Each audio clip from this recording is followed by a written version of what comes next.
And welcome to the Glacially Musical Podcast. It is beer, metal, and swearing, a ghost cult joint. Of course, I am Nick Cameron, the founder of the Glacially Glusical blog that is over-ish, joined by my good friend. There's only one of him. He's singular, he's everything, Keefy Unicorn. How we doing today, buddy? I'm super cool because I got my FlatDon and shades. Speaking of FlatDon, the man who's become the J Muse to my Silent Bob, sort of, while a Keefy is the Scott Mosier to my Kevin Smith. Oh no, this beautiful man. I can't even look like him right now. No, Fuck. not Willem, the That's Uber producer. Snowball. Yes. Oh, Oh, Snowball. Oh, sorry. That guy can't even skate. Fuck that guy. Don't don't pass pass it that guy. He He sucks. sucks. So Don, because he just keeps hanging around all the time, is no longer a guest. He is now the Joan Rivers to my Johnny Carson. He is Does the that make me substitute. Ed McMahon? No, it makes you. Right, Johnny. No, it makes you Jay Leno.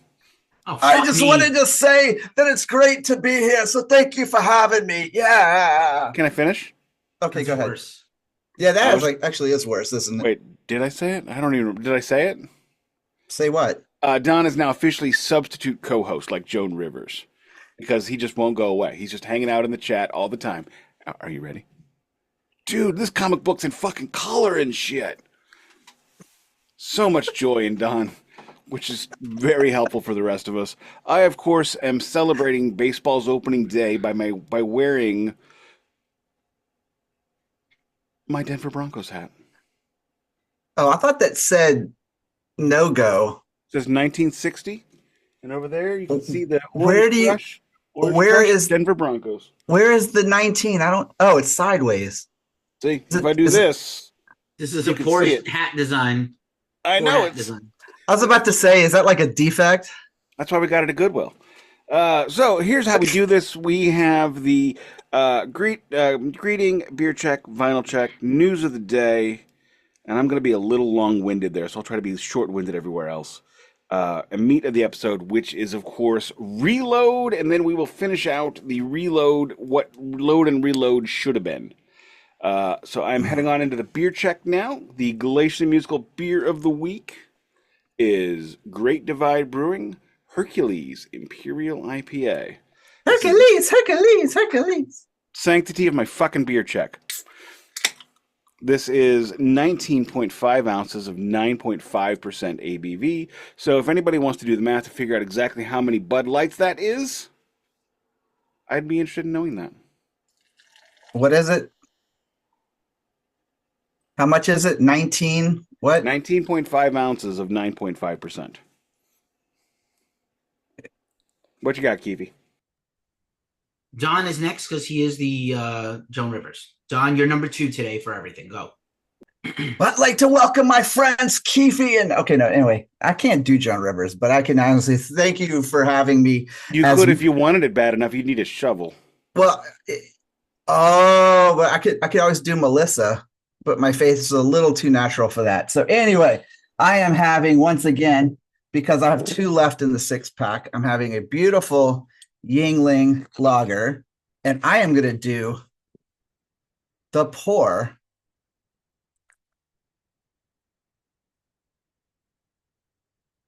Let's see. How am I doing? How am I doing, Nick? It doesn't work if it doesn't fuzz up.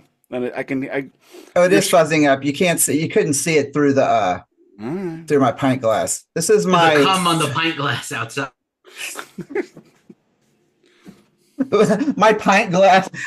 This is my black T-shirt. Frosted naturally by Don. Yes, and And it's also out of my Don- favorite pint glass, which is Grateful Dead live at Barton Hall, Cornell University, 5877. So you Don, had to look at it. roll your chair back 6 inches. I don't have 6 inches to measure. Oh, never mind. Okay. Hey-oh. Hey, Anyway, I have a Waterloo grape seltzer, no glass, raw dog. Cheers, Raw- motherfuckers. cheers, All gentlemen. right. Cheers, everybody. Cheers. Cheers. Cheers. Alrighty, because we are in the sunny side of the economic year for the Cameron family. Guess who's checking? Guess who's checking too? We're going to start off with an abomination of a record. Let's see if either of you know why this is an abomination, okay? Is Jimi Hendrix Crash Landing. Because Alan Douglas is a piece of shit? Correct. I wouldn't say exactly that, but he took a lot of the songs that later ended up on Cry of Love and whatever the hell Experience Hendrix ended up calling that record when they re-released it as a fuller album, and he overdubbed Mitch Mitchell and Billy Cox quite a bit. Why would you do that? I don't know. Why would you buy that? It was because I love the ridiculous Abomination Jimi Hendrix records. That's a good point. I too love ridiculously bad records. For a good price, I'll buy them. It was $10.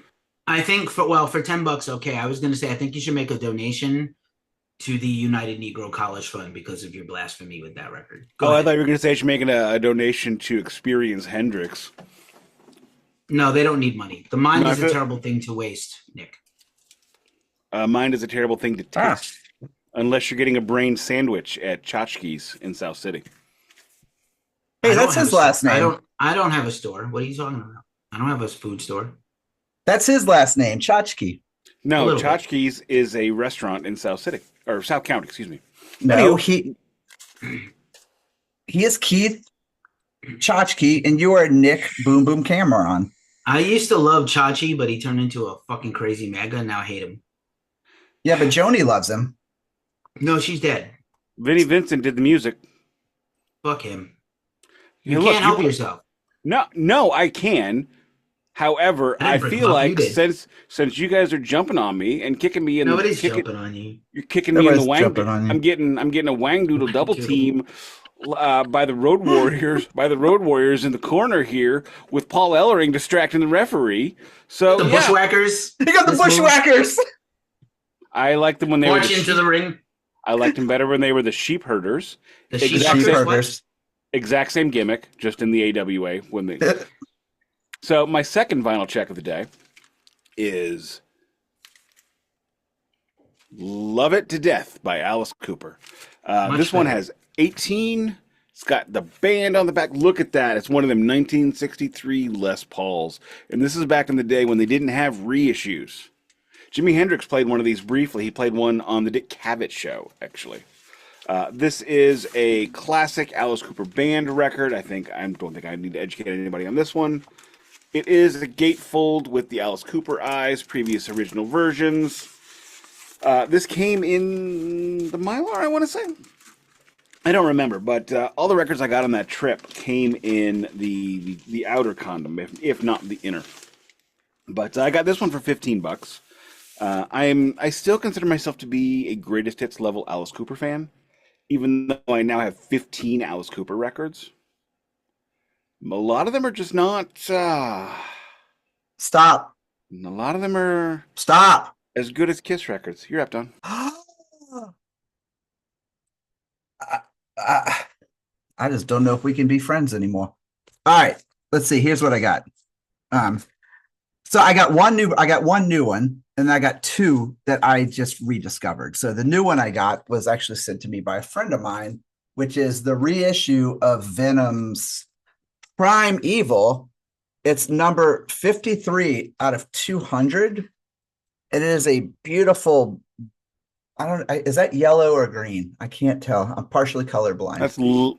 I would call that lemon. Lemon. That's what it is then. So great fucking record. And it's really packaged very nicely. It's the first time on vinyl. Please tell me that is a double record since it's in a gatefold. No, it's not a double record, but what it is it has instead of a pull-out lyric sheet, the lyrics are actually on this. So, but you know what? This is an incredible fucking record. I love it. It's got Primeval, Black Into the Priests, and Into the Fire, which is a few of my favorite songs. Have they covered Metallica? No, that's Jump in the Fire. Into the Fire is a different band, Nick. I don't know that there are other bands. Okay, friend. Anyway, this is my beautiful deluxe 2LP Slave to the Grind record store day. Not from this year's record store day because it was yesterday. And I think. But anyway, this is a beautiful album. Record Store Day is on April the 12th. Record Store Day is every day if you believe. It is every Hard day. enough. So this is great because what I love about this is it's a 2-album set, and the second record is all the bonus tracks. So it's got the Beggar's Day, their cover of Holidays in the Sun by the Sex Pistols, which was on the Stairway to Heaven, Highway to Hell album compilation.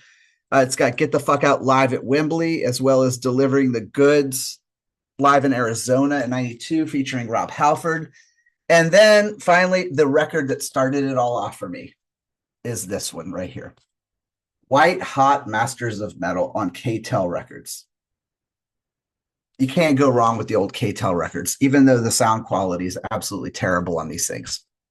But it's beautiful. It's a fun record. It's also the first time I ever learned that Dio was in Black Sabbath, because on this album, it has Heaven and Hell, but also Holy Diver. Imagine being 11 years old and having your mind fucked like that. So anyway, that's my spins, and I'm sticking to it.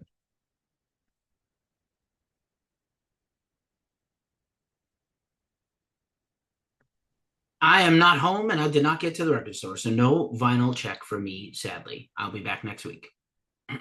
Alrighty then. So let's quickly go into the news check. The Gene Simmons tour has been canceled. The entire tour has been canceled.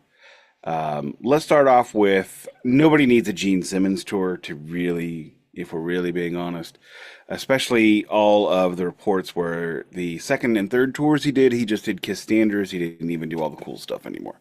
So now, why was it canceled?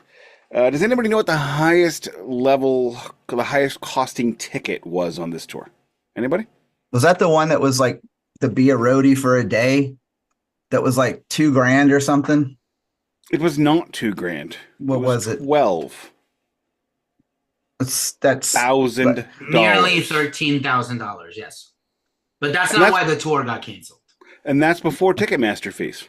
That's not why. No, that's not true. Well then. Oh, really? Yeah. Then it was 52,000 after fees. No, that was just part of it. That was just one of the things. The tickets were extraordinarily overpriced. However, the conversation started around $100.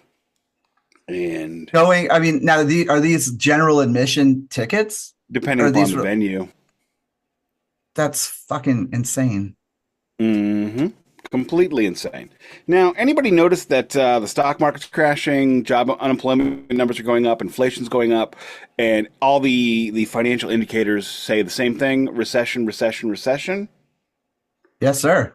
Maybe it's not time. And then on top of last year, okay, we have a little bit of extra time. Last year, the concert market, it was good eating, and I ate good last year. We went to, I think, 24 shows. And when I say 24 shows, I mean we paid to go to 24 shows, including Chicago and just all over, all the venues, just did it all. And we spent a lot of money doing that. Too much money. But this year, ticket prices are going up, and the nickel and diming of fees is going up. As I said before, our local shed is now charging $25 to park. Or you can pay $30 in wristbands for 2 people to get a shuttle, which will now be even fuller than it was last year. And then you'll probably have to pay $40 to rent chairs. I don't know. It was $30 last year to get 2 chairs on the lawn. And it just keeps going higher and higher and higher. And we're seeing a whole lot of shows not doing well. I have gotten Lita Ford is coming to town with Dee Snider and Firehouse and some kids from the neighborhood that formed a band that I don't remember the name of. And this is Lita Ford playing a 4,000 seat venue. What would you guess the cheapest ticket prices would be? $100? No, the cheapest tickets. Cheapest. I'd say what, 45? Would you say, Keefy? 59. Oh, Don wins by the grace of not going over. $1. However, Keefy was closer. $54 is the beginning price. And this venue switched to Ticketmaster. So guess how much the fees are? Hold on a $30. second. I'm gonna say it's $18 in fees. $50 total for the pair. It goes from $108 up to $154. I recently Good bought tickets to God. see the Professional Women's Hockey League playing a game in St. Louis. And we paid $48.30 in tickets and $45 in fees. What the fuck? Mm-hmm. I think we need to Pearl Jam this bitch one more time. So, well, Pearl Jam ended up caving in and they use Ticketmaster now. So what the fuck? Why does it even fucking matter? The place with Lita, I have gotten several emails from them already saying, "Oh, you were looking at tickets? Why don't you go ahead and buy them?"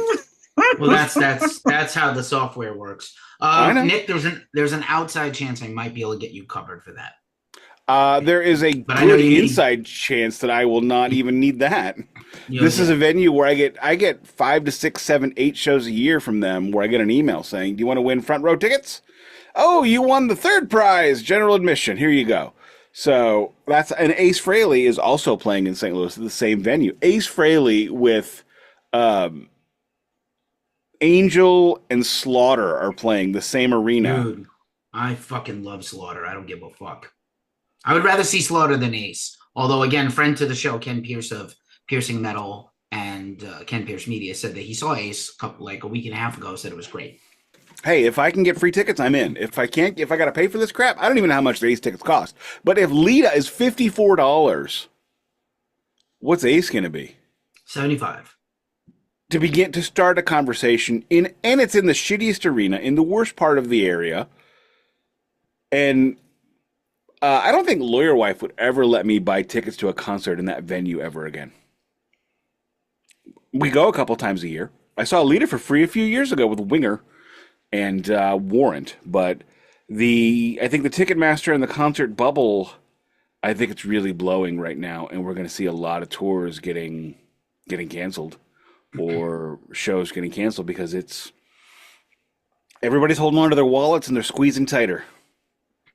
Nick, was it you and I that were talking about the whole how they used to comp tickets? You remember you go to the shed shows and if you had lawn and the seats were half full, they'd move everybody, and now they just don't. They just make you literally stay up on the lawn. Yeah, that's how I saw Van Sharon in the seats for $5 because I got that comp.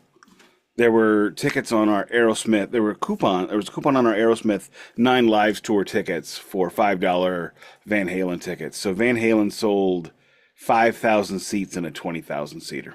Isn't that insane to think that there was a time where this would happen? So I never saw good Van Halen, but I saw the rarest Van Halen.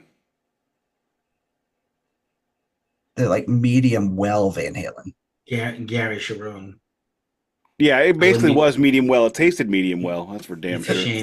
It's a shame that that's your experience. I didn't see Michael Anthony with them, but at least I saw. I saw Michael Anthony and Sammy Hagar playing Van Halen songs, which is just as legitimate. No, and I've seen Van Hagar 3 times, I think, and each time was worse than the other, to be honest. So. See, Sammy was good when I saw him. Friend of the show, Danny Nichols, will tell you. All right, I'm done with my news. Don, what do you got? Let's see. We got Foreigner news. Kelly Hansen is not doing the Canadian tour. They actually hired this dude who was part of the Jukebox Hero, the Foreigner Broadway musical, which I had no idea existed. I'm also unaware of this. I know of Rock of Ages that has Foreigner songs in it. This might be a chaser, so I think we should all go to New York or wherever this thing is playing and go see. Actually, we're not going to do that at all. But anyway, that was the news right there. And then the other news is, I guess, what Jeff Loomis and what's his last name? Morrison. No, not Williams. Williams. Yeah, friend to the show, Van Williams. Van Williams and Jeff Loomis announced that they have found a new singer, but they're not going to say who it is just yet. I don't know. I was a little caught off guard by that announcement. I hate those kind of announcements. I think you should just, if you're going to rub one out, finish me off. Don't leave me hanging. So, but that's all I got. So all I can say is I hope it's someone good. I think Joseph Michael, who was the It former doesn't vocalist matter. If it from sucks, White they're going Wizard, to did bring great. somebody in next week that doesn't suck or sucks less. The Or we're artist going to formerly known as Nevermore. or we're going to have Skid Row for the next 20 years. A thing nobody really gives two craps about unless Lizzie Hale's there. That Lizzie record was Hale, awesome. I'm sorry. It was I'm not sorry that awesome. I Eric- heard it. Which one was awesome? The gang's all here, whatever it It is. was not awesome. I Oh, listened that was to fucking great. It That was was not great. Yeah. Nick is No. Yeah. With Lizzie Eric Hale for Slodgkel or whatever his Lizzie name was. Lizzie Hale for Lizzie Hale for the new singer of Nevermore. No. How about so a couple Nevermore, of- the new backing band for Sebastian Bach? Hey, Don, can you clarify if Kelly Hansen is completely out of the band or is he just out for the Canadian tour? So they haven't said. Actually, what the news said was that he is not doing the Canadian tour, but it has not been said why. They've kind of left it at that. So That's know. that's bad. That's a bad. Yeah. So a couple of pieces of news, 2 news items, and then I will quickly recap my Danzig show review because Don asked me to, and FlatDon is going to assist me, so he's going to sit right here on my shoulder like a parrot. Frank Ferrer out of Guns N' Roses after 19 years. Isaac Carpenter from AWOL Nation is in. Frank got a lot of outpouring of love and support. He was in the band for 10 years with just Axl and then 9 years with the reunion. Seems like it wasn't his choice to be kicked out. I know I met him once and he off the record, I was like, oh, dude, this is such a great opportunity for you. And I'm so proud of you, New York guy, this, and that. And I think somebody around me was like, oh, man, the money, da, da, da. And he was like, yeah, it's not as much money as you think it is. I was like, oh, fuck. How can it not be as much money as you think it is? It's Guns N' Roses, but I guess not. FlatDon, do you want some beer? Just all flat dined out today. So I'm gonna hold. Hey, Don's officially one of us. So we got to have the FlatDons out now. FlatDon's dicks out for FlatDon. Oh, maybe I could just do that. Maybe I'll just see if there's a little. Oh, right, here we go. In my idle hands. Actually, you know who approves of that message? Mick Guitar Jones loves this message. So, anyway, second news item number 2, Brent Hines recently departed from Mastodon, performed in Atlanta this past weekend with all 3 of his bands, and he has yet another show planned for next month with all 3 of his bands. So he is not retiring. He's not going away. Save some bands for the rest of us, Brent. Got 3 bands. He stayed on stage for like 4 hours playing with all his bands. So okay, cool. Okay. What is he, the Bruce Springsteen of whatever the hell genre he's in now? Well, he's always in his own genre. Anyway, but the real story. Let's talk about this Danzig show that I flew to Vegas to see for a day and a half. The majority of the entire trip, I was asleep in my hotel room. So Why? it was I've been exhausted, and my meds were changed because I'm trying to get more sleep. So, yeah, I mean, it's actually for the best. I was exhausted. I needed some sleep. I did not die despite my anxiety about flying Delta and then Alaska. So it seems like I made out okay. And then, yeah, I don't know. Let's see, the stayed at the Virgin, which I love. I've stayed there before. Great hotel. Used to be the Hard Rock. Used to be where Psycho Las Vegas was once. And then, I bent the foot of my FlatDon now. He's bending it like back up. Did they stop doing Psycho Las Vegas? Psycho Las Vegas is done and over and probably never coming back the way it was. It hasn't happened for 3. This will be the 3rd year it does not happen. They overextended themselves. It hit one financial bump, and that was probably it.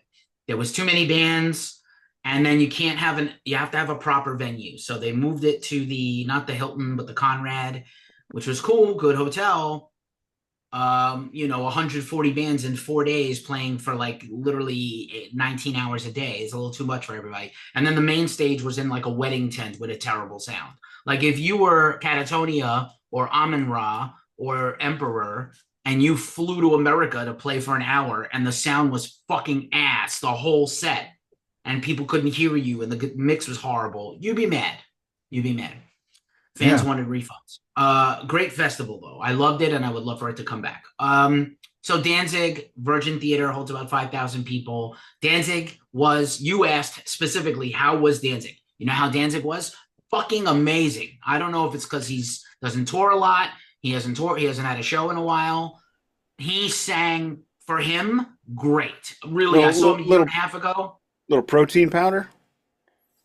I don't know. He looked actually a little thin. Actually, he little looked like he slimmed little down. subdermal protein powder. Oh wait, so Danzig's looking a little svelte these days, or not? I wouldn't say svelte, because I just think he cut like a very good-looking figure on stage. He was wearing like a leather jacket. He's still wearing like a shirt 2 sizes too small, so he does have like a paunch. But like, is he wearing the fishnet shirt that's 2 sizes? No, he didn't wear the fishnet shirt. He just wore the muscle shirt, the band muscle shirt with no fishnet. No, he finally stopped wearing a fucking fishnet shirt. Thank God. So here's Danzig, right? What Danzig does, I think it's a Misfits thing, where he used to hold the mic differently. Like when he used to hold it like this. Yeah. Like that, and so like a shake weight, like a shake weight. Yes, like too many dicks at the dance floor. Dude, sick reference, man. Everyone knows your references are sick, bro. Yeah. So my references are 20 to 30 years old, but man, they are on point. Do not complain about the time of the show later when you're taking the sanctity of my news. My family left, so I got time. Peace out. I have no family. You need an hour and a half to do this show every week, minimum. Anyway. I was planning for an hour and a half. Okay. So, here's the deal. Danzig was great. The band was great. I forgot his drummer is not Johnny, because Johnny's busy with Quiet Riot. So it's like Herman Verbisch and Tommy Prong and Steve Zing from Samhain and a bunch of other bands. Morning Noise and things like that. Great set list. So when I saw him a year and a half ago, it was Danzig 1, 2, and 3. So like all of Danzig 1, half of 2, and half of 3, nothing else. Fuck yeah. This show was most of Danzig 1 and little, like the first song was from like a surprise from like Danzig 4. He did some deep cuts that were surprising. Was it the Space Turd song? No. Skin Carver is always his opener. You have a kitty. Is cat. I have the cat with too many toes. Is cat. His cat is on his deathbed. Jesus Christ. What are you talking about him? Don't talk about Nick like that. The cat looks like my asshole. It's like fucking terrible. This cat is literally. I petted that cat. Yeah. His name's Louis the Ninth. He's named after. He's polydactyl. Don't foot shame him. He's polydactyl. But he's extra polydactyl. Is that what they call that? Yeah. You think polycactyl? Hey. Most polydactyl cats have 5 on the front, 4 on the back. He's got 6 and 6. Or he's the 6 in the front, 4 on the back. Because normal cats are 5 and 4. His pappy and mammy are probably brothers and sisters from the same. I was about to say they're like siblings. Wow, like JD Vance. I look. I ain't gonna say the word that. I mean, you went some pig den English. Yeah, I don't like that. Most of America is living in a trailer, mayonnaise sandwich eating, fucking a sister, redneck motherfucker. Eating bologna on hand.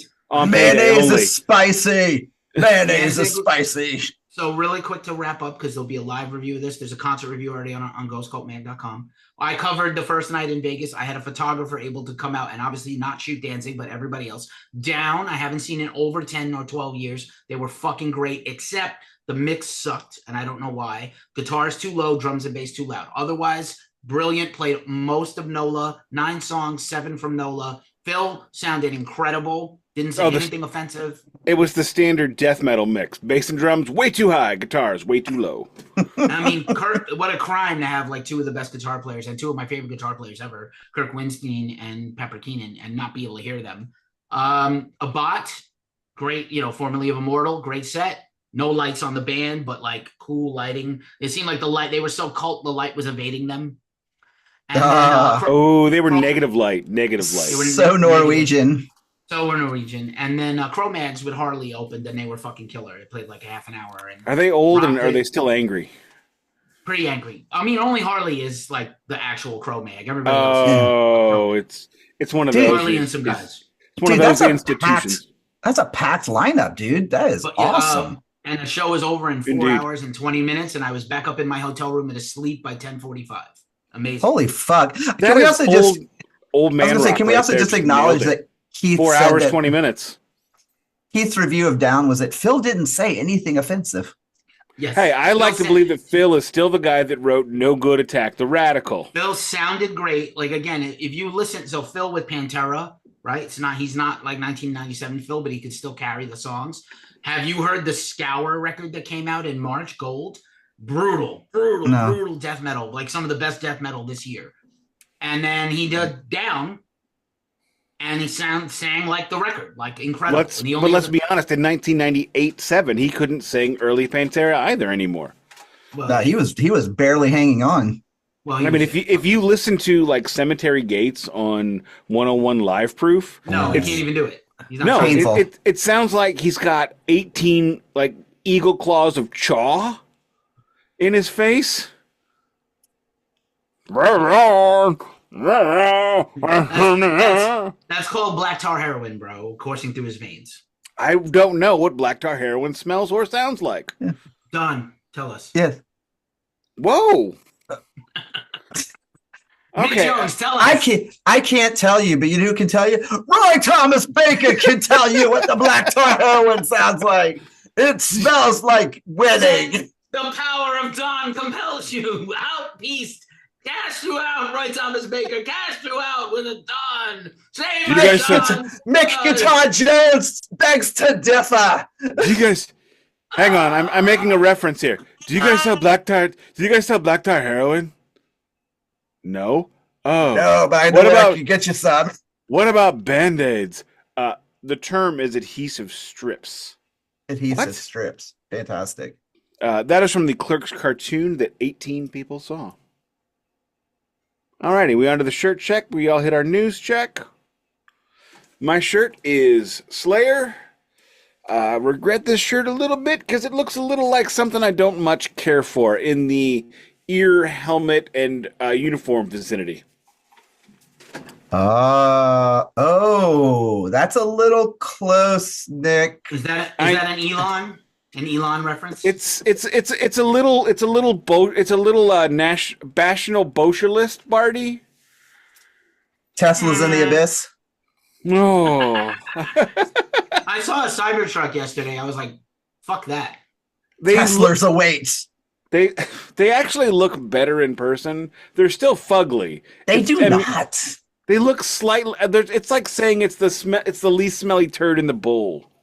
After I've had a porterhouse. There's a company that has robot car. There's two companies that have robot cars or three. Johnny Cab. No. Oh. There's one Waymo that is the robot car with no driver, and you can put on whatever music you want. I always put on metal. I try not to take them. Actually, I'm a little scared of them. I think they're going to become sentient and take over everything. And then that's why I swear fealty to the robots in my office. If you watched Westworld on HBO, the Westworld remake TV series, which was fucking brilliant. They ended it on a cliffhanger. It kind of sucks. But there are like driverless minivans that like shuttles that drive you around, and they have them in San Francisco. It's pretty cool. Everything's computer. Did nobody get the Johnny Cab reference though? Everything's computer. I love Tesla. That was from Man on Mars, Arnold Schwarzenegger, Sharon Stone, Waterloo. Running Man. No, not Running Man. Yes, Sharon Stone is in the Running Man. Lawnmower Man. Total Recall. We go. Total Recall. That's the one. Total Recall. It's not a tumor. That's where they had the Johnny Richter. That's where they had the Johnny Cab. Let off some steam, Bennett. Actually, the Terminator is coming back into theaters with a new print for its 40th anniversary. Are you serious? Which Terminator? The Terminator. The good Terminator. One. The only one worth watching. Really. Yeah. I can only get so erect, as Nick would say. Yeah, the thing about the Terminator is it was the perfect movie to never revisit. Shut up. You know what? That's a good way to put that. I didn't even ended perfectly. Load, but here we are.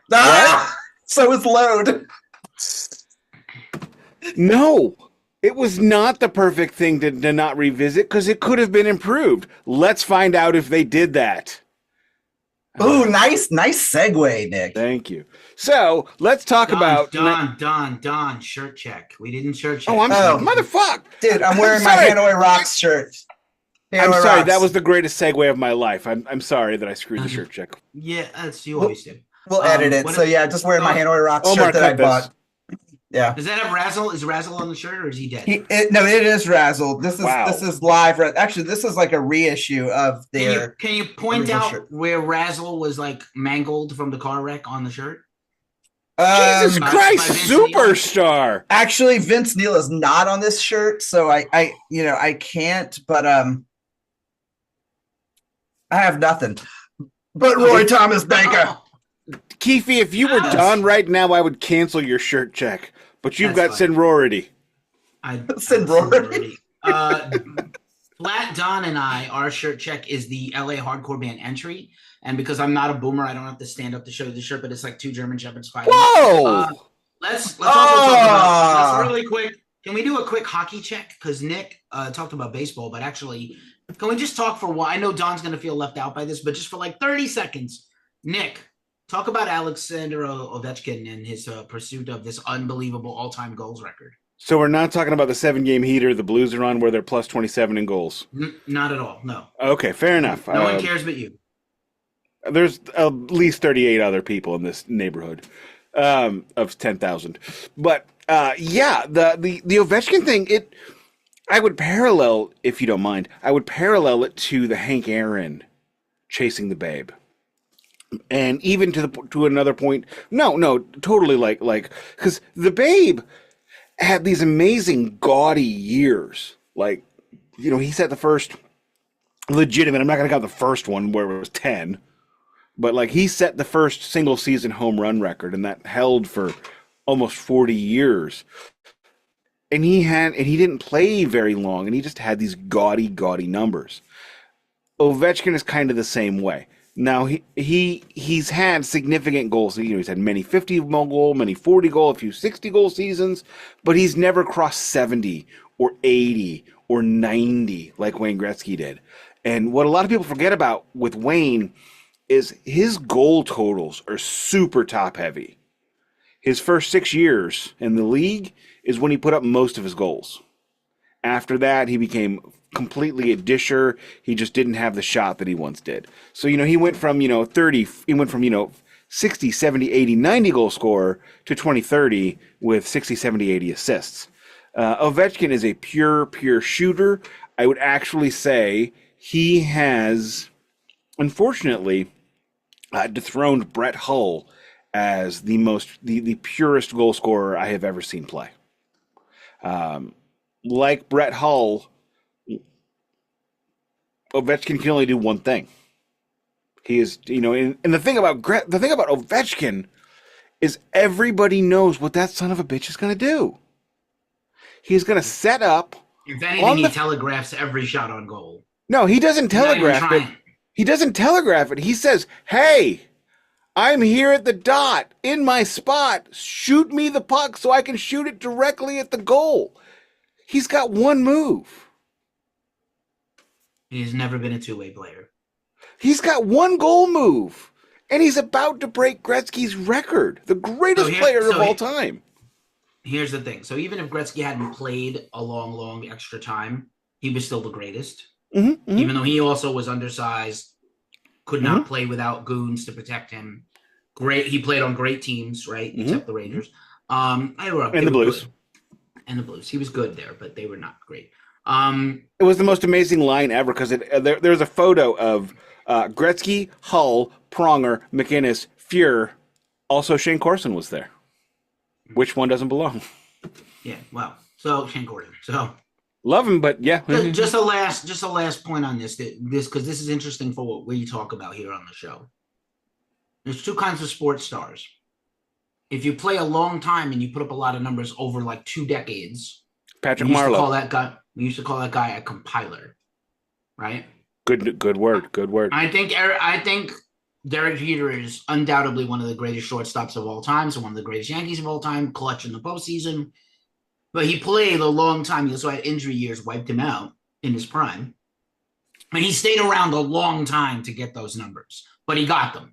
So he's a compiler. Other people play a short number of years, and they're incredible. Barry Sanders comes to mind, right? Bobby Orr, not Pistol Pete, things like that. So just, I know this, sorry, Don. Thank you. I wanted to mention Ovechkin now so we can talk about it after he gets the record. Hey, fishing. Nick, cue it up for ReLoad. All righty. So 1996. We're not there yet. Metallica goes on tour. But let's talk about 1996. I remember being in Streetside Records on Delmar. And we went to Delmar. I took Keefy to Delmar. Went to Vintage Vinyl. So I'm at the Streetside Records, the St. Louis, a former local St. Louis chain. There were like about 10, 15 locations. Think of it as Tower Music that never got out of the area. And I remember talking to a guy saying, yeah, Metallica's going to release ReLoad. They're going to release it in 1998. It's only going to be 18 months. And I looked at him and I said, no, it's not going to happen. And he's like, no, it totally is. I'm like, okay, if it does, I'll be here to buy it from you. Well, spank my ass and call me a bitch. Shit comes out, and I went there on day of, and I picked it up, and I remember that week, my girlfriend at the time I would meet her at the airport. Take the train out to the airport. Her dad would drop her off. I was young, immature, and she didn't have a license or a car, so that's how we hung out. Because he worked nights at the airport nearby, and I remember I'm waiting for her to be dropped off, and I'm holding ReLoad. And I'm looking at this cover. The cover is far more ominous than Load. I did not grab my record. Do you want to pause so I can grab it, or do we just want to not do that? We don't have to do it. So as you can see, the cover is much better. It's far more ominous. Why they put a dude with a Dokken t-shirt on it, I don't know. It seems kind of rude to the artwork. To make it seem less gay. You know who approves this message? Nick Guitar Jones loves this. I apologize to all gays, but Dokken, what can I say? So I remember I'm in the airport. I'm waiting for my girlfriend to show up. And I didn't put the record back in the sleeve. Oops, I missed. It's in the mylar, as you can see. So, back cover, pretty badass live shot. Kirk is still in his major guy liner phase. James he's not sure what he's doing anymore. Jason is not sure what the fuck any of this is. And Lars is feeling the most self-important he's ever felt in his damn life. Like Jason is questioning his life choice at that point. Yeah, I was like, why am I in this? Why am I not playing Doomsday for the Deceiver every night? Mm-hmm. So you look, and there's some pretty sweet pictures in here, Hey, Nick, you know what that answer is? Money. What? Oh, I know. The answer is money, bro. It's got a cool insert. There's a little bit of lyrics, not much on either side. And this is a re-release. This is a black and re-release. I remember looking through the CD booklet thinking, damn, this shit is cool. This looks and feels so much cooler than Load. And at the time, I really liked Load. However, we found out last week nobody likes Load. Frankly, it really lacks some quality towards all the middle sections of the records. Now, so ReLoad and Load were supposed to be a double record, which I think is hysterical because Load and ReLoad are double records. An album is 45 minutes, as we have determined for decades.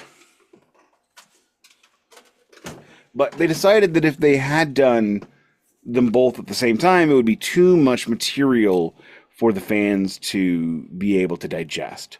Well, yeah, it would be nearly 3 hours of new Metallica music dropped on you at one time. I cannot think of any band where I want that.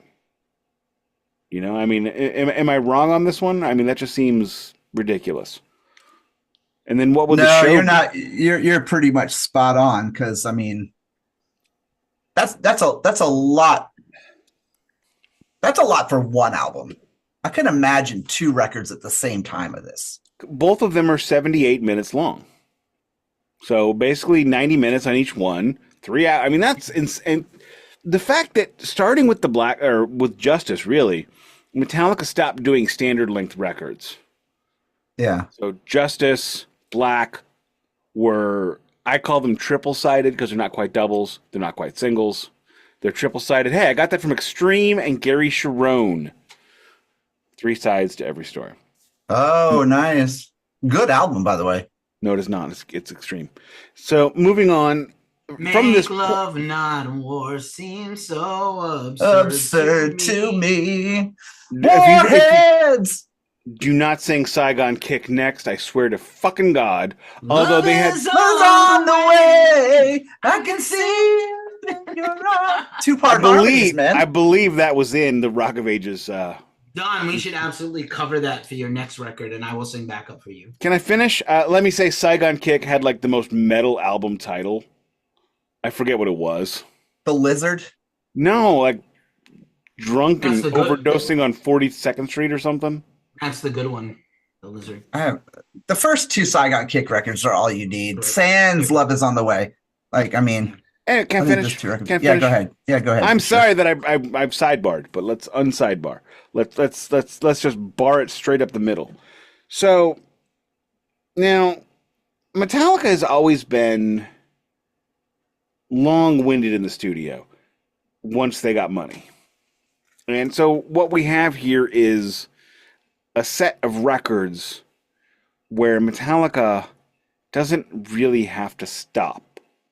They didn't stop until Q Prime started booking shows for them to tell them, get the fuck out of the studio.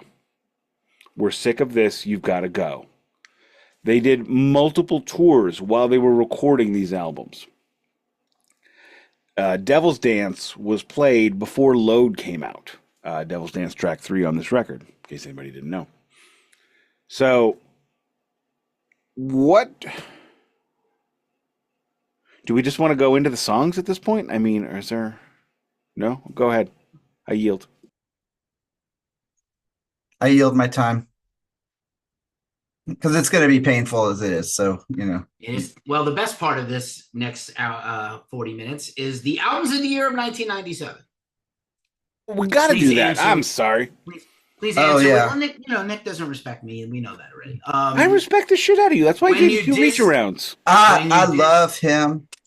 When you diss Dre, you diss yourself. I've never dissed Dre. If you have it, or if you love it, or if it's gross, please limit your answers to like less than 10 one seconds. word. One word. Not one word, but like one word. Brief. Mine's one word. Accident of Birth, Bruce Dickinson. No. Fucking killer. Definitely his best solo record. Something Wild, Children of Bodom. Pretty good. No. No. My favorite record by Electric Wizard, Come My Fanatics. Not yet. Is that CUM or COME? Well, if you're here, it's CUM. My second favorite Emperor record, Anthems to the Welkin at Dusk.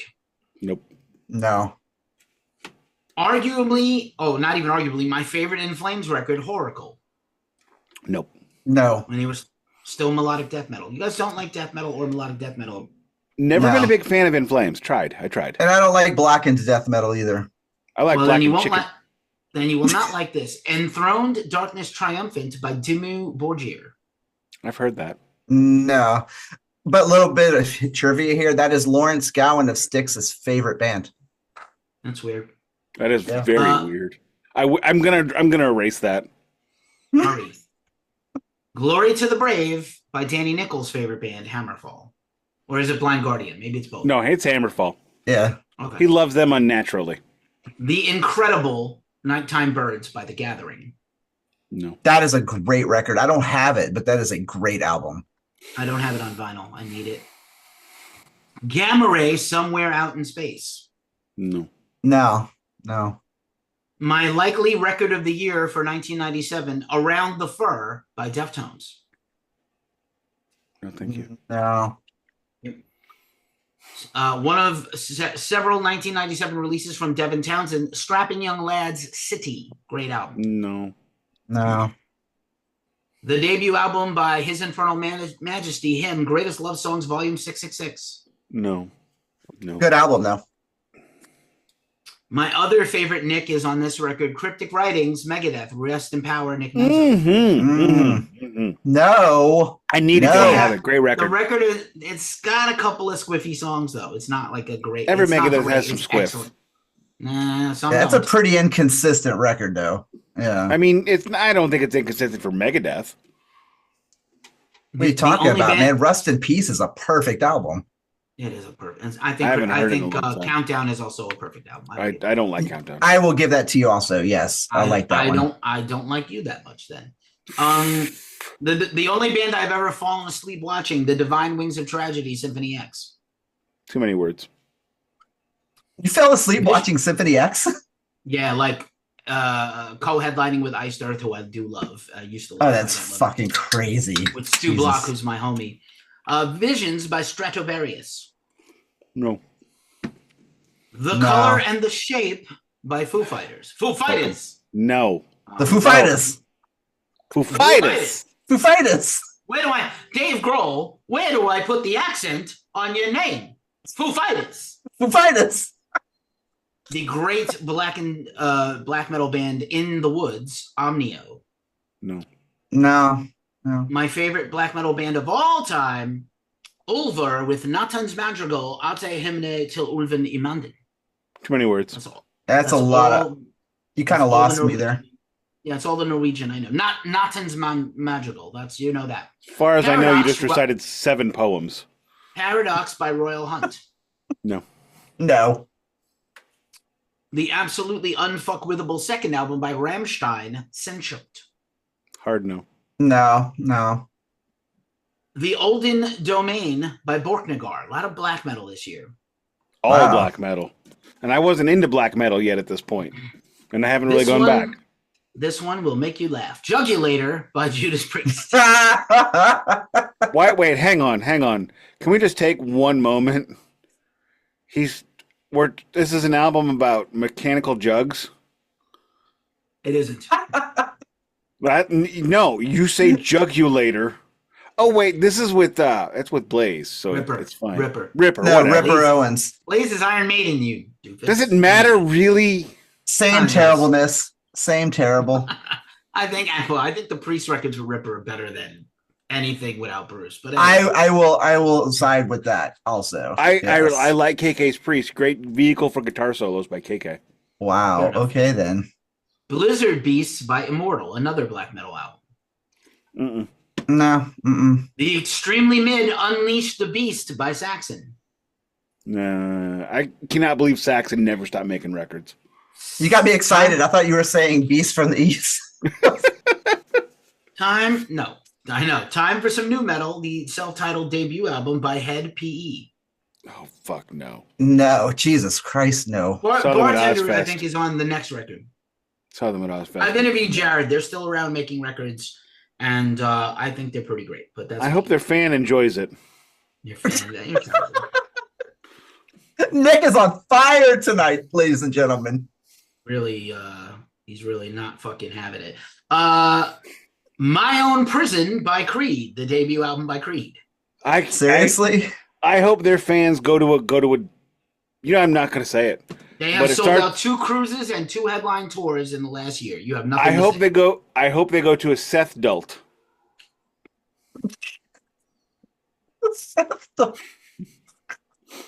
Keefy, I do not like Creed, but as far as you go, I welcome you into my life with arms wide open. Oh, Keefy is my sword and labia. Your sword and labia? Whoa! Oh! If she was in Latin, she would be called Babia Majora. All of this just falls. I mean, it just falls right in there. If she was a president, she'd be Abraham Lincoln. Speaking of Babia Majora, Kill Fuck Die by Wasp. Kill Fuck and Die, this record. Was that when they tried to go industrial? Was that their industrial record? You just made my beer taste bad. The Linear Scaffold by Solifod, also black metal. No idea. No. The very primitive and debut album by Hatebreed, Satisfaction is the Death of Desire. They didn't know how to sound like Slayer until a couple records from now. Respect, don't love. Yeah. Skipping Reload, The Fourth Judgment by Jag Panzer.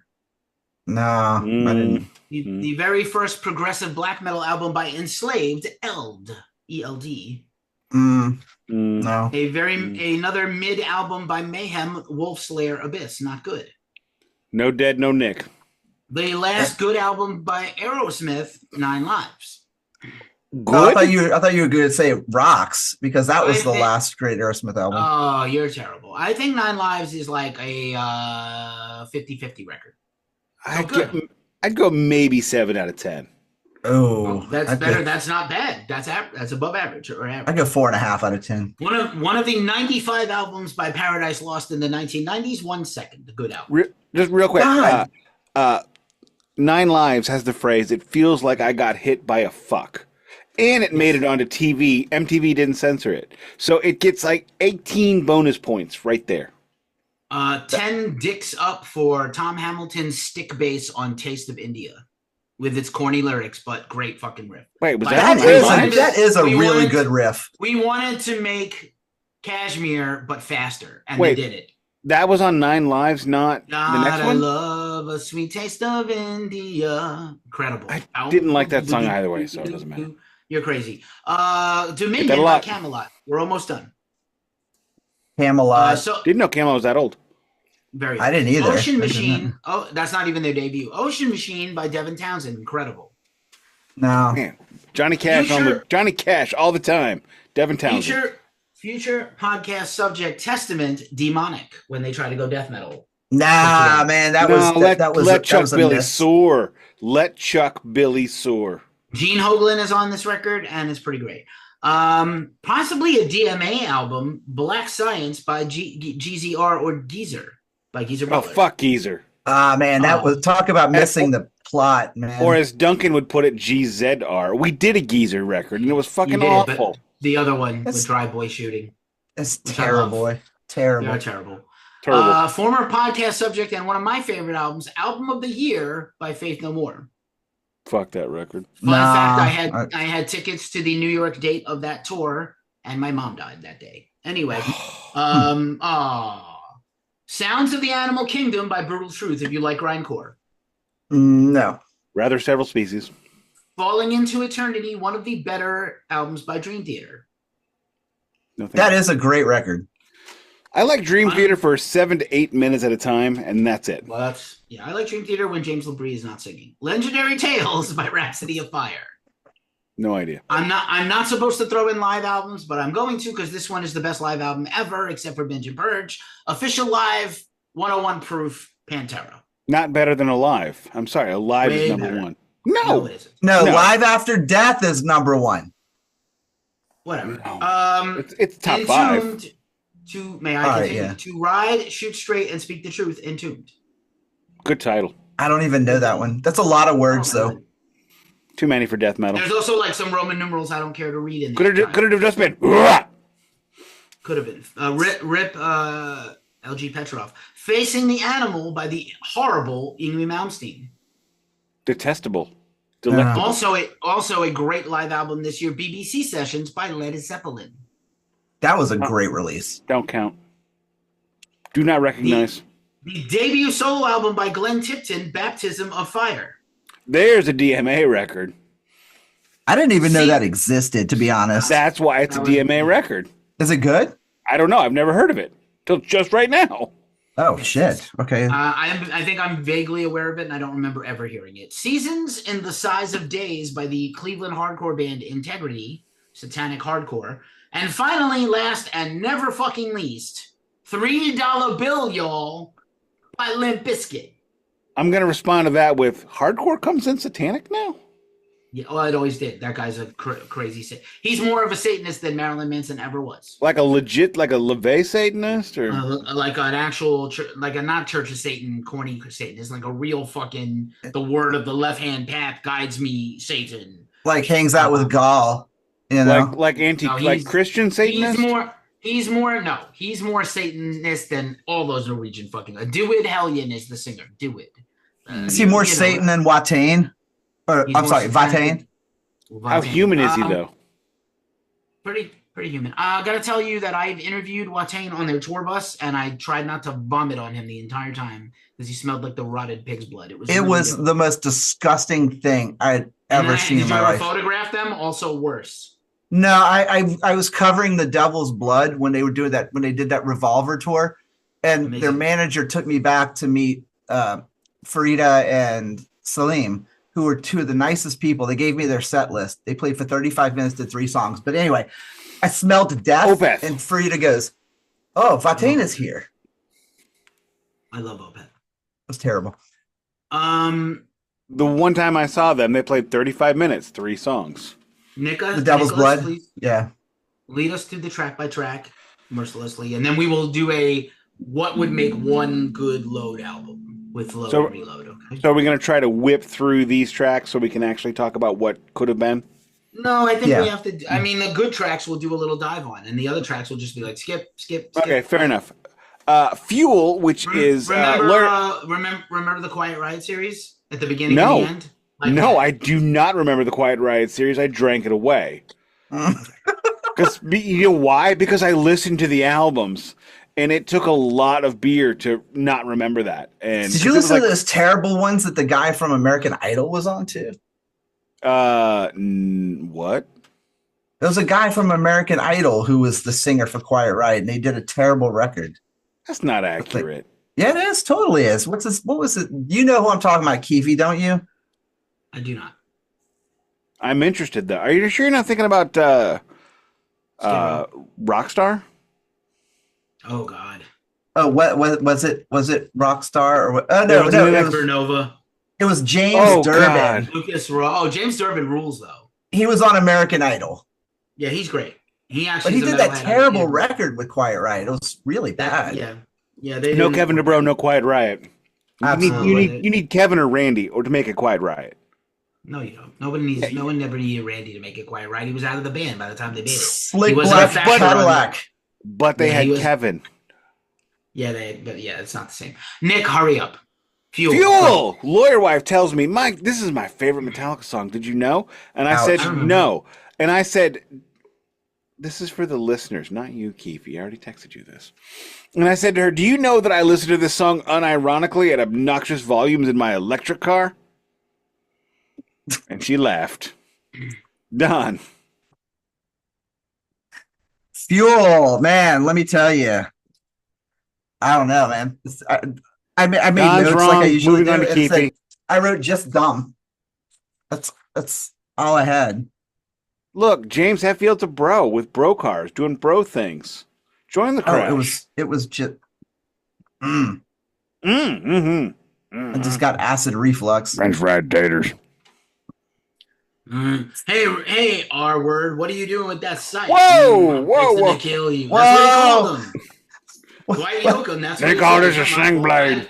I didn't write the fucking movie. Why are you mad at me? One of the greatest moments of my life is I'm in Birmingham, Alabama, and one of my coworkers, his name's Jason, and he sounds like Sling Blade. So much to the point that we all called him Sling Blade behind his back.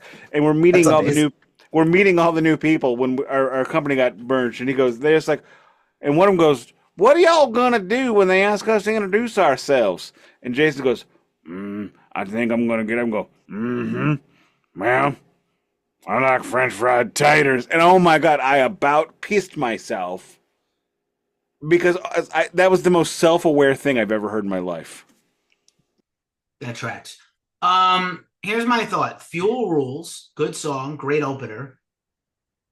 The single didn't come out for like a year and a half. In that time, Anthrax released an album called Volume 8, The Threat Is Real. And the first single of that album is called Fueled. And the video, Metallica for Fuel, ripped off totally the Anthrax video and has made me mad for 27 fucking years. Just for the record, I didn't even know it was a single until I bought Metallica the videos. And I saw that, and I saw like 3 other ones from these records, and I'm like, Mama Said had a video? Moving on to the What? You need more than James?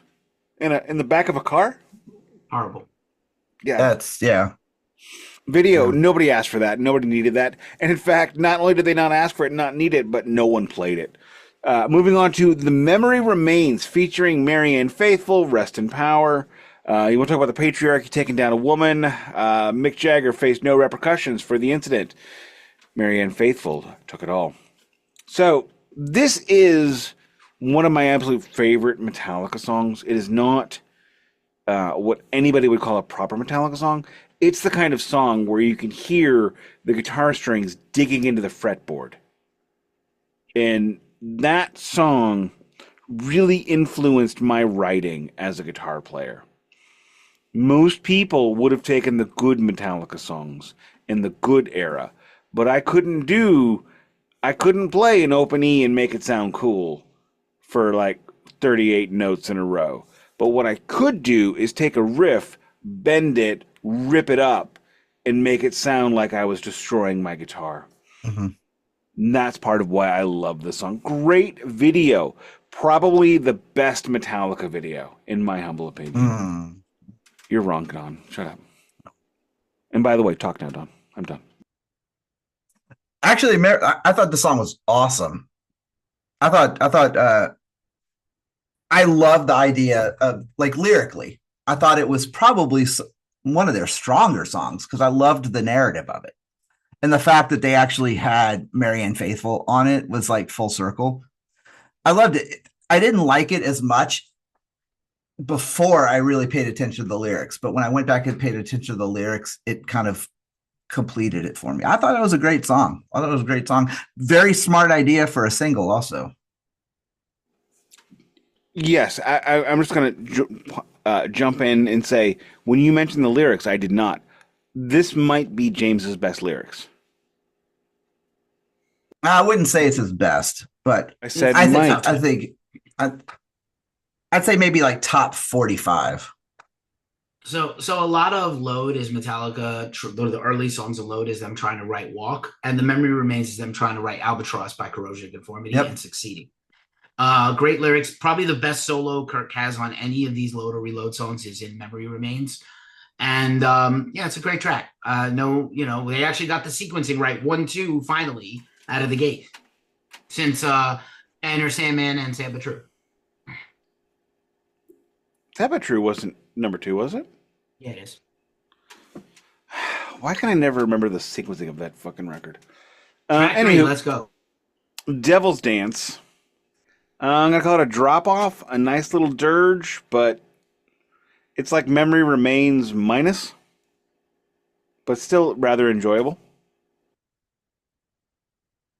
I don't know. I have that it was, I feel like this is kind of where it started to solidify that they were trying to like cherry pick from modern bands. I didn't love that, but I also have here that it's musically, it's pan-terrible. That's a word. That should be on a shirt. That's amazing. There's a little R with a circle around it. Yeah. Hashtag pan-terrible. Copyright Talking the Talk with Don 326. Oh, hell no. This is the Glacially podcast. I own that. FlatDon. Hashtag FlatDon. I own that. I'll see you in court, fucker. So Devil's Dance have an attorney.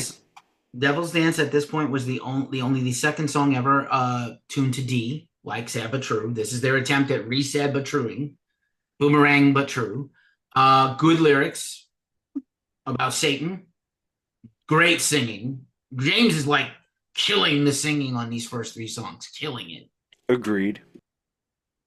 I like the 1, 2, 3 out of the gate. 3 of the best 4 songs on this record right off the bat.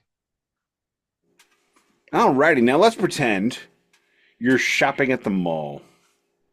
And by mall, I mean the guitar store where the conversation starts at $30,000. Because you've sold 38 million copies of a record a few years ago, and you have more money than you ever knew what to do with. And oh look, there's a 1957 Fender Stratocaster with a B-bender. Wow.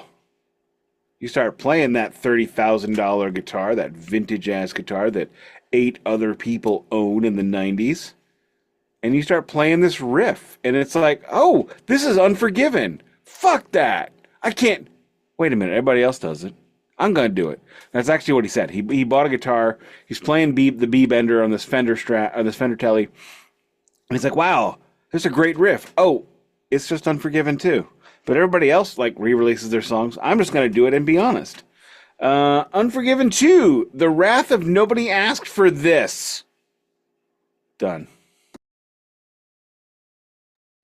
So I really have to say that nobody asked for this, but very quickly I want to acknowledge that Nick and I actually came up with various variations of the Unforgiven, what we think should have been a trilogy.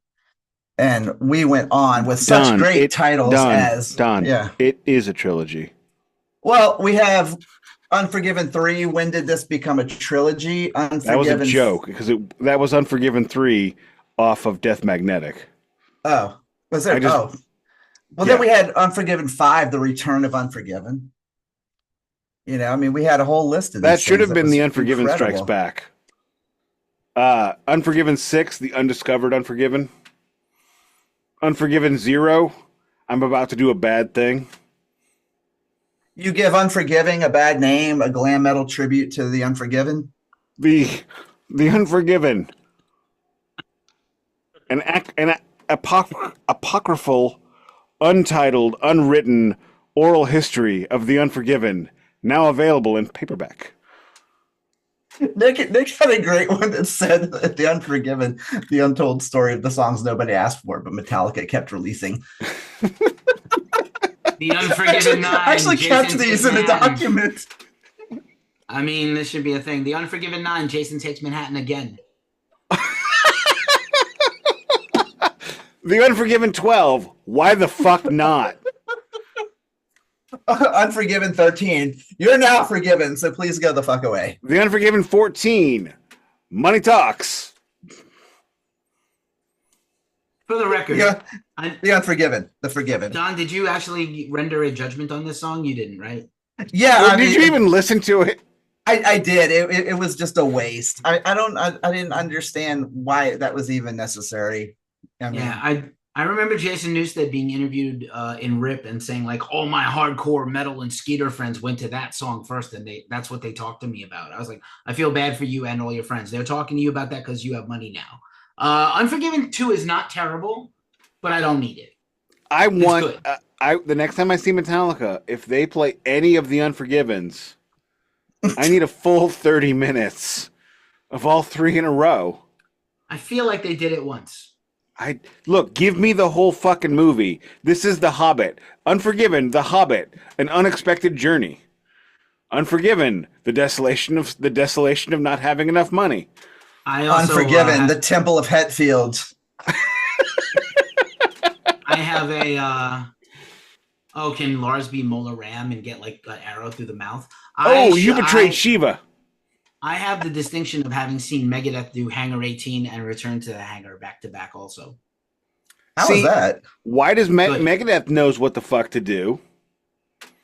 Also, they like did sequels to songs their fans love, not sequels to the girls they want to fuck love. Whatever. True. Moving along. Oh, I don't want to. You have to. This is where it takes a dive. Down goes Foreman. Rest in power, George Foreman. Go ahead. Here's where we get what was the name of that second Def Leppard record? High and Dry. High and Dry. What's the cover of High and Dry? I like that record. Guy diving into a pool with no water. I love that record. Great fucking record. I don't want to talk about track 5. Don, you're up. First of all, you got to give the track and the track name, even if you don't. All right, it's track 5, Better Than You, which is my theme song if it was a good song. This is just another one of those songs that I feel like they started it with Load. ReLoad is just a continuation of them. They're trying to take other bands' identities in order to prove to people that they're still a relevant, cool band. What band? I don't feel like they had to do. This song sucks. What band is this? This song's terrible. You ever seen that movie Multiplicity? That movie Multiplicity, where Michael Keaton keeps cloning himself, and each clone is worse. ReLoad is a clone of Load, except we're like on clone 4 or 5 at this point. It's like they tried to clone a sheep, and it came out as a shep. Very well. Roll with me on this. Imagine this is Toonces the Driving Cat. Toonces the Driving Cat. FlatDon. Toonces, what are you doing? We're going to do Better Than You. Oh, no! ready for it? Ready for it? Ready for it? Ah, that's what Oh. happens. Oh, that hurt. Oh, it's Voodoo Don. Oh. Okay, let's move on to track 6. Not the sexy Sharon Stone Billy Baldwin movie. Or Stephen Baldwin. Whichever Baldwin that's not Alec. Billy. The Baldwins nobody asked for? America has bombed the Baldwins. There's one Baldwin. It's Alec, and the rest of them. Baldwin 2, back into Baldwin. Wait a minute, what's Bombed the Baldwins from? I know that reference. The South Park movie. Oh, that's been a long time since I've seen that. That's So good. Slither, Uncut. yeah, Slither is a song on the record.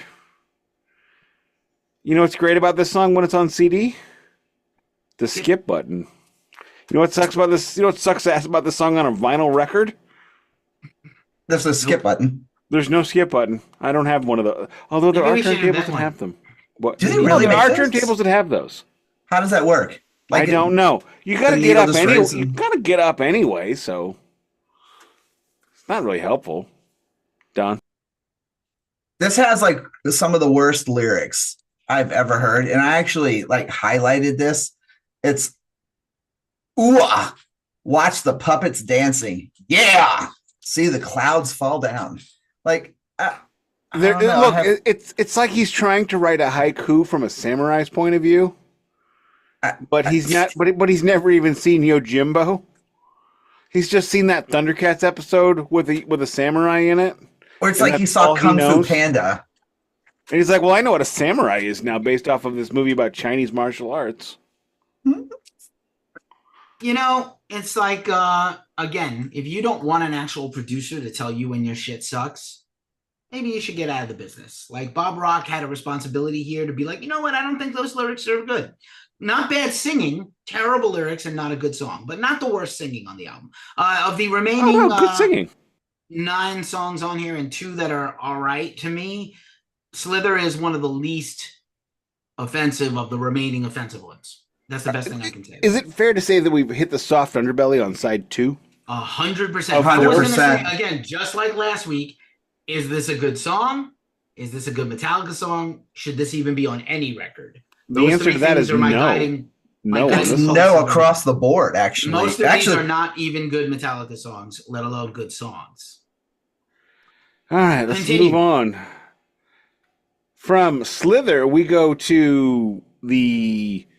So in Metallica, in Just give the 1960, song title, please, and then your analysis. Please. Song title, analysis. Come I was on. going to give background. You're fucking up. Carpe- You keep doing that, and it's like fucking up the format to me. Carpe Just Diem give- Baby. In 1986, Metallica says, if you are looking for eyeliner, spandex pants, and the words "Oh Baby" in every song, this ain't your fucking band. Well, apparently, James thought of a way to get the money from all those people 5 years after glam metal died. And here we have this song, which is unnecessary on every conceivable way. I'm just confused. Like, I don't know. Like, they didn't even use a comma in the title. Like, is it Carpe Diem Baby or is it Carpe Diem Baby? Maybe it's Carpe Diem Baby. Like Diem Baby's one thing. Like Carpe Diem Baby? Like Day Baby, like it's a day Nino. Like seize the day baby? Yeah, sees the baby born on the day. So there, yeah. Okay, see that this exchange right here was far more interesting than the song itself. Yeah, unfortunately. I'm imagining Metallica backstage in a green room on tour somewhere in 1994, 95. And they saw the Loser video from Beck Hansen, not to be confused with Hansen, but Beck. And Es sprechen Sie Deutsch, baby? I think that's where he got that idea from. It's a terrible cliche. A cliche as a song title is even worse than a cliche as a lyric. Get completely fucked with this song. Thank you. Moving on to track 8. The underbelly is still soft as fuck. We have Bad Seed. Wow, so many good ideas on this record. So many shitty follow-throughs. Like this song. This was like 5 minutes alone.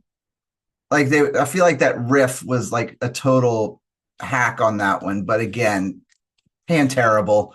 No, like they struck out on this, and there's no dynamics to it. Like that song is literally like a straight linear line that does that end, and then all of a sudden there's like this slight bump, and then it just continues on straight. It's like the song I wrote with my band called "My Mommy Is a Grunger." It had a 2-chord progression with a 1-chord bridge. Dude, that's awesome. That was my band's song too. We had a song called "The Ballad of Jeffrey Dahmer." My mommy is a grunger. I swear she is the shit. She kicks all the ass in every mosh pit. Oh, that's awesome, dude. I did not write that. All three of us should do an episode on our past bands' songs. No. Oh, that would be amazing. So I did have the song "One Night Stand" stuck in my head, which is another song from my band. One Night Stand. Yeah. I will destroy you to prove I'm a man. That was terrible. Bring it on. I will produce that song. The best thing about Bad Seed is that it's the shortest song on the record. Wow, that is damning with a crowbar. Can we also just talk about Lars's double bass thing at the end, where like even Studio Magic couldn't keep that in time? Oh yeah, it's like towards the end, I think. I really checked out on this song after the first. I'm the bad sheet. I mean, it's like, what is this? Is he doing the Eagle Claw? Has he got the Eagle Claw chaw going on with a Cuban on one side and Eagle Claw on the other? You know, an Eagle Claw, that's when you get a little puck and you like do one of these, like, You're on mute, sir. I thought it was the 5-finger palm of death. No, Eagle Claw is a chaw. It's a claw of the chaw. Move it on. I would rather talk about chaw than the next track. Where the Wild Things Are. Oh my God, when I saw it, but I'm like reading, because I'm like one of those nerds that like when I would get a record, I'd read the notes and read all the everything. That's why I knew that in 1989, Kirk Hammett endorsed DHS strings. He didn't play them, but he endorsed them. And Mesa Boogie.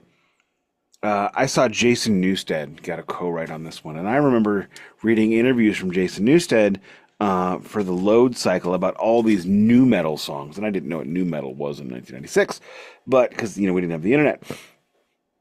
I'm like, this is gonna be so metal. What the fuck was this? No, thank you. Done. I have nothing. I feel like I felt like they were trying to be psych rock or something. You have nothing. That's more than they had on this song. Hey, if I noticed you nodded your head, did you kind of catch that too? That it was kind of like it almost felt like an attempt at psych rock a little bit, but then it also kind of had the sad but true riff.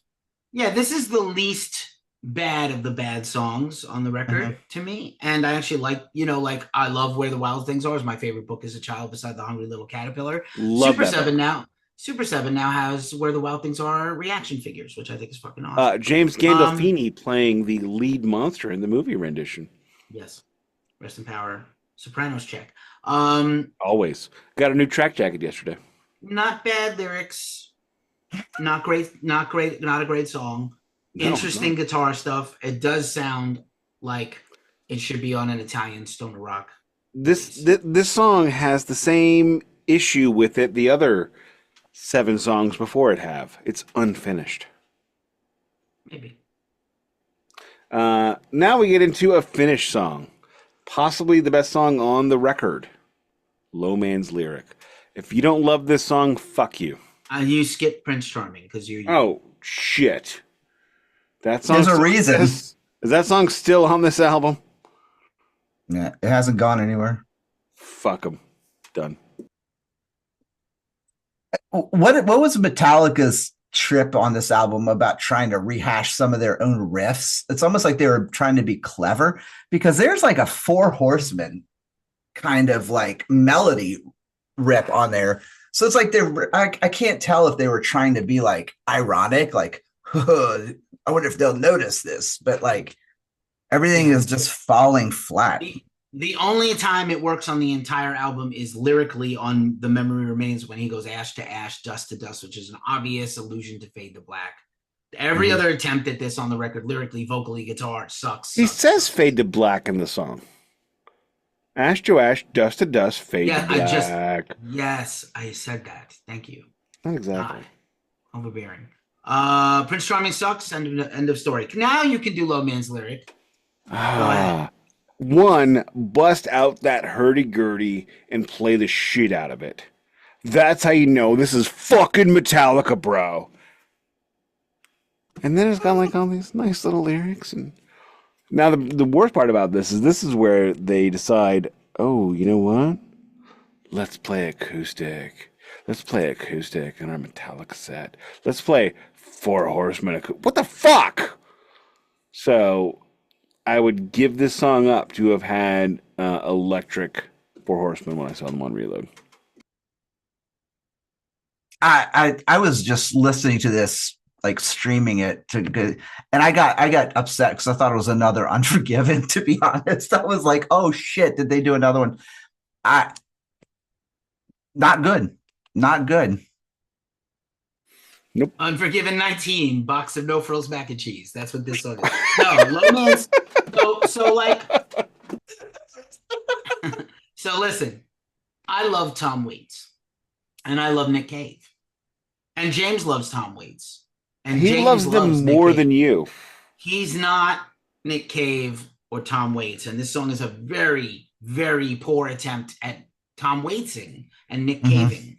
This song sucks. Did you know of the non-singles on the album? By the way, Better Than You was a fucking single. Go fuck yourself.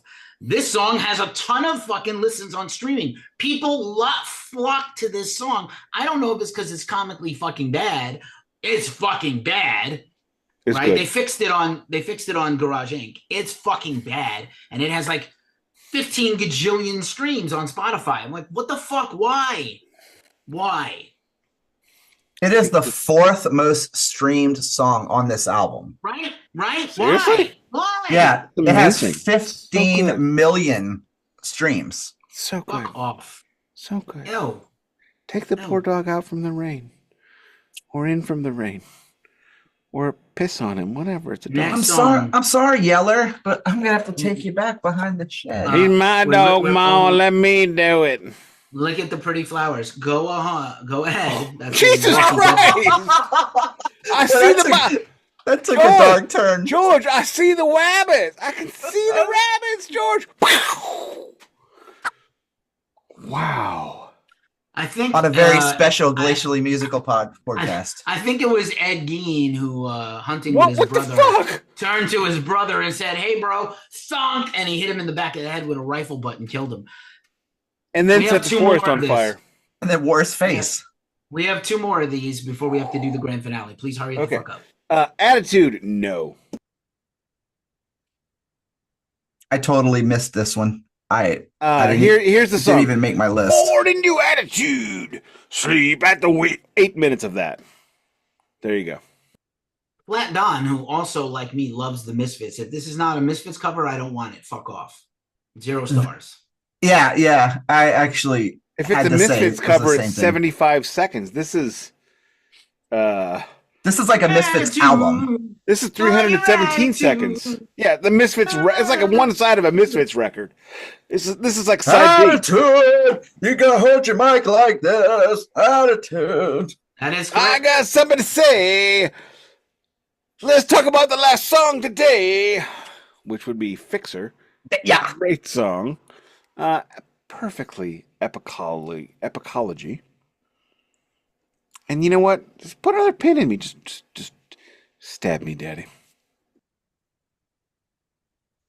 I feel like I'm just gonna echo chamber here, like Keefy said before. Like some of these songs, while they're terrible on their own in general, there's some of these songs that are good songs, but they're not good Metallica songs. You know, I feel like this is one of those songs. It's like it's a good tune, but I'm still having an identity crisis with Metallica at this point. Like I feel like I've lost them, you know.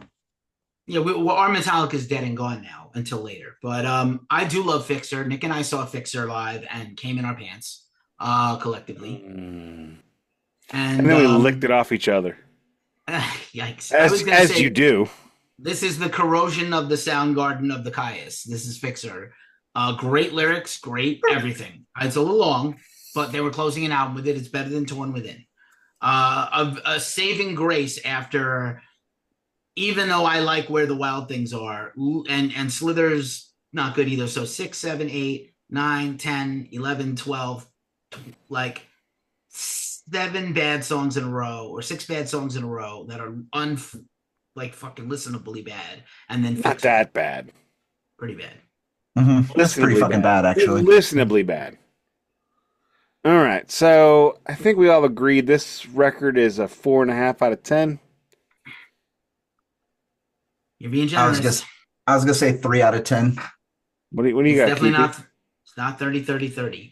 No, it's not. I think the front-loaded top 3. It is front-loaded as shit. Unforgiven 2 and Fixer makes it a 5. But like the 5, that the other half of this thing is dog shit.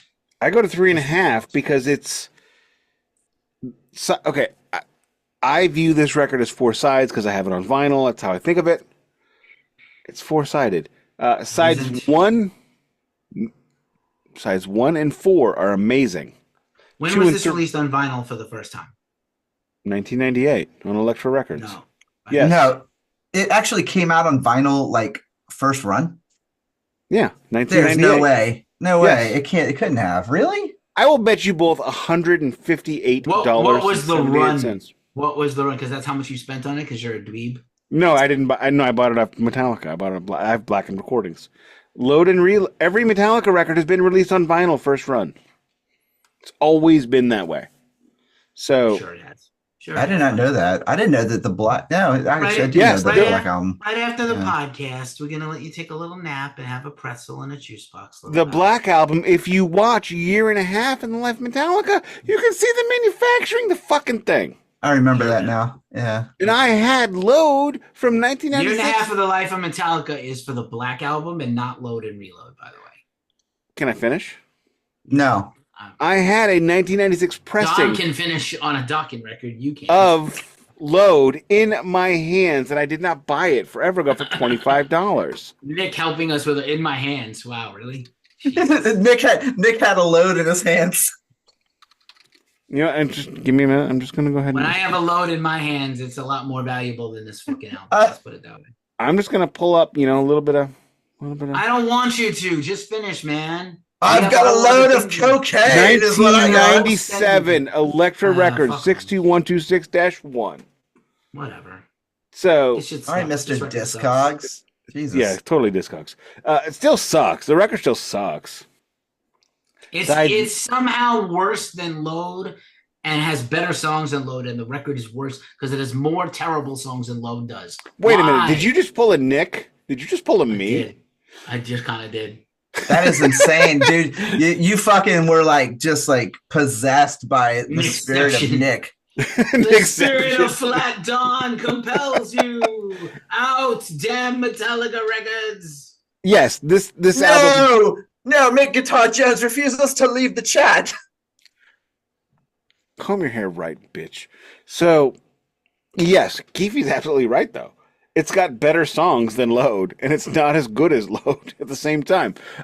Let's go ahead and quickly do the keepers on this record. If we were going to consider Load and Reload as a single album, not both of these things. Give me 1, 2, 3, Fuel, Memory, Devil, Low, Fixer. Don.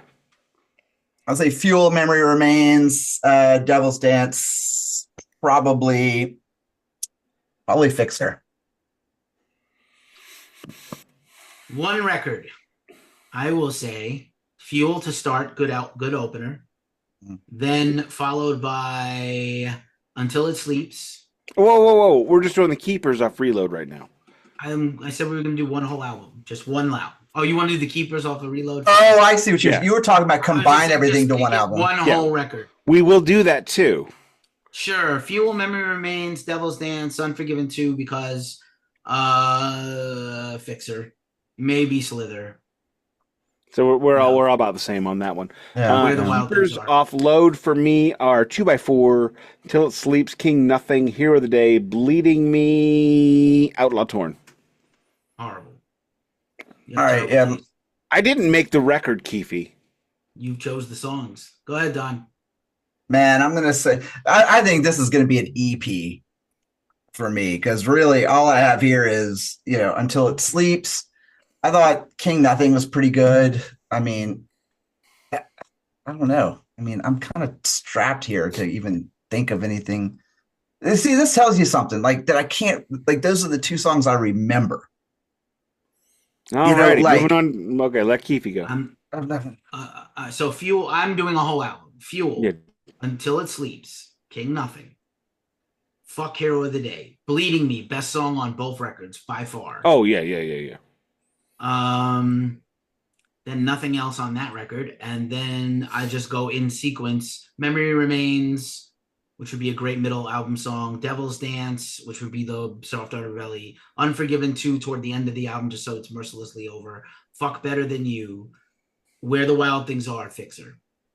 I gotta go. I start out with Fuel, kick it in with 2x4, Horrible. followed by Memory Remains, into Devil's Dance, Until It Sleeps, Bleeding Me, and then is there anything else on the back of Reload I want? I mean, Not Fixer. much. I go You Low love Man. Fixer.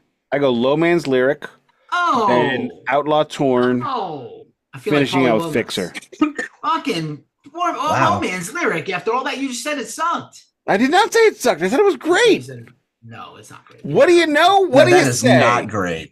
It's That's- great. Play the hurdy-gurdy, It's not motherfucker. Play the Hurdy, hurdy-gurdy. mother. Fuck- That's the most Fuck a metal hurdy-gurdy hurdy-gurdy and a of all hurdy-gurdy time. man. It isn't. You have never heard Elevate, so you're wrong. What was her name? Anna Murphy. She's Her by the way, her other band, what Cellar Darling. It's fucking incredible. But right. yeah, All right, I got so- There's a hurdy-gurdy on the Otolith album, which is the sort of new band from Sub Rosa. Can we agree that Load and Reload could be distilled into a single quality record? Barely. it could be an E EP. Really? Only Only because barely? I love Bleeding Me and Fixer, and that's about 20 minutes right there. It's like 20 minutes, yeah. 20 good minutes. Throw an Outlaw Torn and it's like 30. Outlaw Torn's terrible, bro. Really? You don't like that one? Really, we discussed this is horrible. Alrighty. Well, you know what? I think we can agree that Load and Reload as two 80-minute records is wrong. Doesn't work. For me, the whole project is unfinished. That's the issue. And Load is a better record, not because it has better songs, but because it's more finished. It's more polished. So they spent more time on Load. Those are the songs they worked on first. Then they got to Reload, and they just kind of polished a couple of turds and called it a day. There's a few gold nuggets on Reload, but not much. So if these are one album, I give it an 8 out of 10. But each one is a 4 or a 5 tops. Yeah, I have a question. I agree. Go ahead, Don. Oh no, I was just gonna say, I just like I'm not trying to hurt y'all's feelings because I love you though, but this is just a reminder to me of why and when I stopped listening to Metallica. A lot of people, You know. not just you. We had this conversation off the record, you and Keefy and I did, but where I was like at what point did the old fans I mean, obviously I was a fan starting with Master, and then worked my way back, and then worked on Black Album, and then all of a sudden Load, when it comes out, and I'm just like, I don't get it. I'm off. I'm out. Like some of the older fans, Keefy, you've been a fan for a long, long time. What was it that kept you around that didn't keep me around? So I went to the Load tour 2 or 3 times. I saw Reload a few times until I saw the acoustic thing, and I was really mad. for them for a while. They were It's still not great good. live. They still played One. They still played like Blackened. They still played Master of Puppets. Um, I was going to ask you guys, like, is there anything that could, like, we talked about some of these factors why Load is the way it is and why Reload is the way it is after the Black Album. There's nothing that could have saved these records from being bad or having Mm-mm. wholly bad songs. Like the perfect storm of assholery, like wealth, rejection of the thing that made them huge and rich. Bob Rock You sucks. 100% nailed it. In the Black Album, Bob Rock was precisely what they needed. And by the They should have got time, rid of him right after that. yeah, by the time they got to this point, Bob Rock saw himself not as their producer, but as a member of their circle. He's a fucking idiot. And a producer should never be that. Your producer's job is to look at somebody who sold 30 million records and say, that's not good. Don't do that. And I don't feel like there was any of that, or Ronnie wouldn't exist. Nick, Or do you feel like that might even be part of what made these albums like uncooked and not really it's flush? uncooked because they don't have a producer producing. They have Yeah, a that's what I was producer. asking. They have a producer twiddling knobs. And you know what? There's three kinds of producers in this world. There's the engineers like Eddie Kramer, who's amazing at what he does. You tell him what sound you want, and he brings it to you. You got to come to him with fully formed songs. There's the guys that are helping you, kind of guiding you, and then there's the super producers, the Bob Ezrins, the dude that did Atlantis, the Bob Rocks, the guys that'll sit down to Andy the soup. Johns. Yeah, thank you, Andy Johns, the guys that will sit Lynn down with this Johns. Glenn Johns, Roy Mutt Thomas Lange, Baker. Roy Thomas Baker, the guys that'll sit down with superstars and say no. And if you're producing Cherry Date. yeah, Terry Date. If you're Toby producing Wright. Metallica, you've got to choose paycheck or dignity. Bob Rock Well, chose paycheck.